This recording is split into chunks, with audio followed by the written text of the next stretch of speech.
The Boston Celtics have traded for Jrue Holiday, potentially capping off what has been a pretty big offseason of the Celtics retooling the roster around Jayson Tatum and Jaylen Brown. Let's take a look at the moving parts of the trade. Obviously, we have Jrue Holiday going to Boston, and then we have Boston sending out Rob Williams, Malcolm Brogdon, a Warriors 2024 first-round pick, and Boston's 2029 first-round pick unprotected. Regardless of what your thoughts are on the Jrue trade by itself, I do think that it's pretty important to look at this trade in the context of the Porzingis trade and the Celtics offseason as a whole, because all of that is pretty tightly related. So throughout the process of these two trades, the Celtics received Jrue Holiday and Kristaps Porzingis, and the Celtics gave up Marcus Smart, Malcolm Brogdon, Rob Williams, Mike Muscala, Danilo Gallinari, Julian Phillips, who was the 35th overall pick in 2023, that 2024 Warriors first-round pick, and the Celtics 2029 unprotected first-round pick. So really the big question is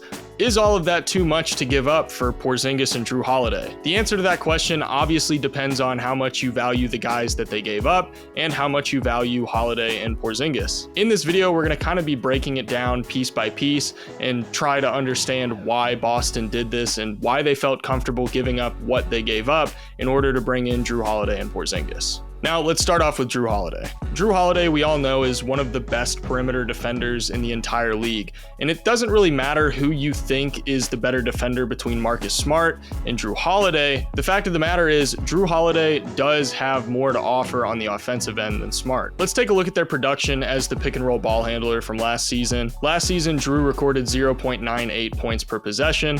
That was on 7.1 possessions per game, and he shot pretty well from the field and very, very good from three. Smart recorded a pretty similar 0.99 points per possession on 2.3 possessions per game. He shot 50% from the field and almost 40% from three, so both were pretty efficient. Yeah, on one hand, the difference in efficiencies between Smart and Holiday in terms of being the pick and roll ball handler are pretty negligible. They were both pretty similar in terms of their efficiency and overall production. But on the other hand, you have to think about the fact that Marcus Smart really wasn't running a whole lot of pick and roll, and Jrue Holiday probably isn't going to come in and be some major pick and roll ball handling shot creator for the Celtics. They have other guys that they're going to be relying on for that. So Jrue's probably going to be playing in a lot more of an off-ball role, very similar to how Marcus Smart was operating a lot of the time. So let's take a look at their efficiency as spot-up shooters so we can kind of try and see how Jrue is going to look as an off-ball guy compared to Smart. Last season, Jrue recorded 1.07 points per possession on spot-ups.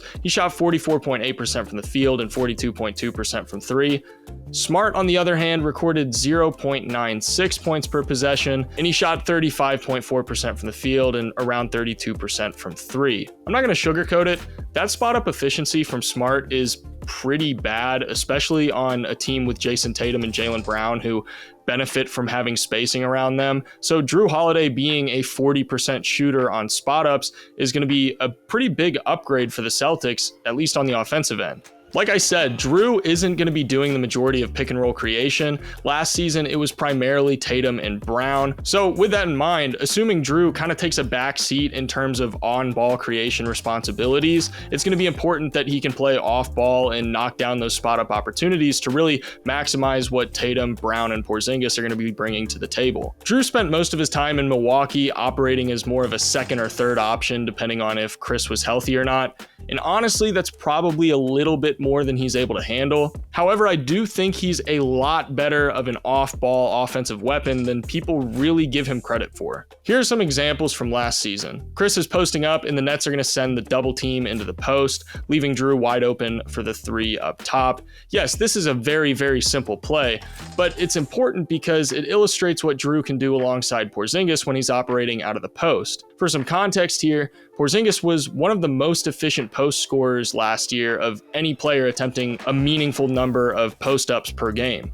If teams are going to send doubles on anybody in the post, it's going to be Porzingis, and that's going to open up a lot of free looks for Jrue. He's very active off ball as well, making this entry pass to Portis and then immediately capitalizing on the defense, having their backs turned to him by cutting to the corner to get the ball back from Portis so that he can get a completely uncontested three. There's also going to be the opportunity for the Celtics to use Jrue as the spot-up shooter coming off of pin downs. On this play, Lopez sets this gut pin down, allowing Jrue to come up to receive the pass, leading to a wide open three up top. Additionally, I think it's really important to look at how the Celtics were using Marcus Smart as the screener in the half court with Tatum as the ball handler. Smart isn't a center like you'd usually expect for a traditional pick and roll, but depending on the defensive coverage that the Celtics are facing, it frequently led to Smart being able to get into space on the short roll so that he could create for himself and for others.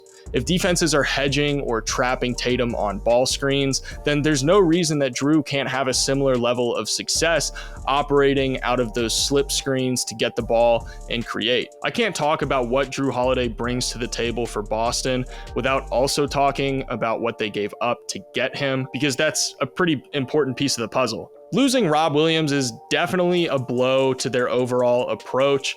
The obvious thing with Rob is his defense, but I've also talked before about how he's a pretty underrated offensive piece and very important to their offense as a whole, setting up and initiating dribble handoffs and executing delay actions and being a very active screener. I talked in my video about the Porzingis trade about how Porzingis can pretty much do all of those same things on the offensive end that Rob can do, plus a lot more on the offensive end. So if you haven't seen that and you're curious what that's going to look like, then go check that out after this video if you haven't seen it. Bringing in Porzingis kind of made Rob Williams expendable to a certain extent. You might be able to get away with running Rob and Porzingis on the floor together at the same time, but that fit is a little clunky. Theoretically, they could have brought Rob off the bench, but in my opinion, he's probably a little bit too talented to not maximize his run with the starters. So yeah, they do lose Rob Williams.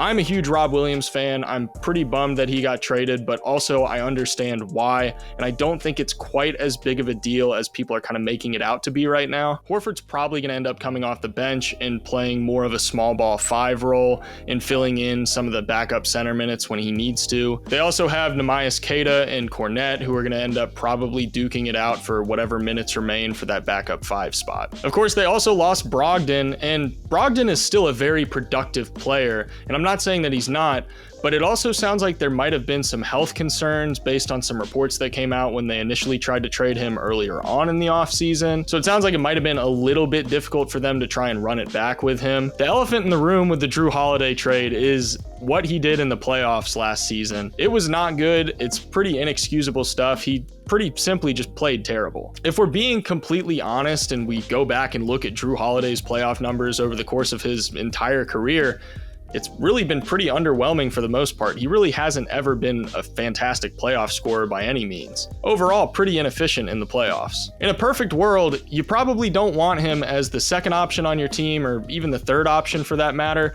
but that's the thing. On the Celtics, he's not going to have to be the second or the third option, and maybe not even the fourth option on some nights. His responsibility on the offensive end with the Celtics compared to what he had to do with the Bucks is going to look entirely different. He's not going to be responsible for handling very much scoring burden at all. It's actually really interesting. If you go and look at the playoff games where Jrue has attempted 10 or fewer shots in the playoffs, he's actually very, very efficient, and I really don't see a world where he's attempting 10 or more shots on this Celtics team. There's just other guys kind of ahead of him in that pecking order. These trades as a whole, on paper, look pretty solid. They got one of the best defenders in the NBA, an all-defense guy, a guy that can occasionally facilitate your offense for you, and he's actually a very good off-ball player. And then they also got an all-star caliber center in Kristaps Porzingis. A lot of the hang-ups that people have with this trade go back to the discussion of depth. Some contenders only need 7 or 8 guys to be a championship team. They don't need to go 12 deep into their bench in order to win. There are other teams, though, that do need more depth. They can't get away with just having a 7 or an 8-man rotation. But the Nuggets, they just won a championship, and they were pretty much just running a 7 or an 8-man rotation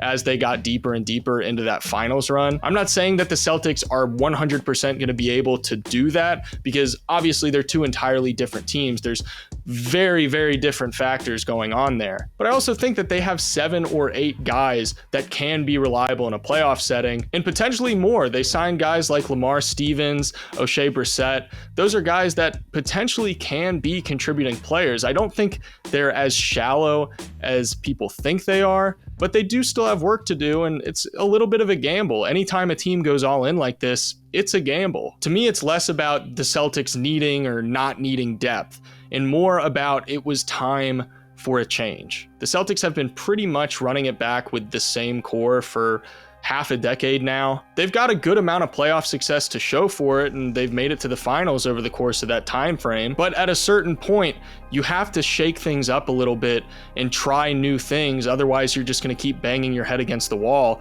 over and over again. Now, as to whether or not it's going to pay off, we're just going to have to wait and see. So what do you guys think of the Boston Celtics offseason? Do you think that these were home run trades? Do you think that they're going to end up regretting them? Be sure to let me know in the comments below. If this is your first time watching one of my videos, first of all, thank you so much for watching. I seriously appreciate it more than you know. Second of all, if you enjoyed this video and you want to see more stuff like this, be sure to subscribe, leave a like, turn that notification bell on. As always, thank you so much to my patrons for helping make these videos possible. Thank you guys so much for watching.